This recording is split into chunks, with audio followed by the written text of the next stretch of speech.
fired. I didn't have the full details right away, so I couldn't go fully into it because I didn't have the full information. But by the next morning, I had gathered enough dependent information that made me confident to go on my radio show and disclose the basics of the rift between Mike Shildt and his coaching staff.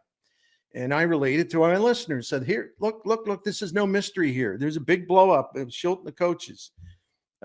He was treating them poorly. At least the coaches thought that way. And there was a lot of back and forth, and Mike Shildt wanted to, fire people. And, especially now that we know about the way it ended for Shildt in San Diego, he's got a hard time controlling his temper, and I would even say a hard time controlling his ego, and he's got this authority complex or something. I don't know. But in St. Louis, he had subjected his coaches to withering criticism, some cruel remarks.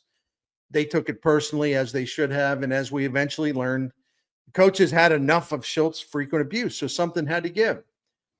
So Shildt, as I mentioned, was determined to fire a lot of the coaching staff. I don't know the exact number, but let's put it this way, as I was going to mention later on, when Shildt got the job in San Diego, you didn't see any St. Louis coaches go out there, did you? Maybe that tells us something. Anyway, John Mozeliak wouldn't let Shildt, be the dictator and decide, to fire everybody and everything else.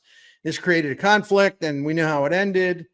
And as I've said oftentimes over the years, Shildt just wouldn't back down, and he wouldn't cool down. He had a fever to fire someone, and, John Mozeliak had to make a tough decision.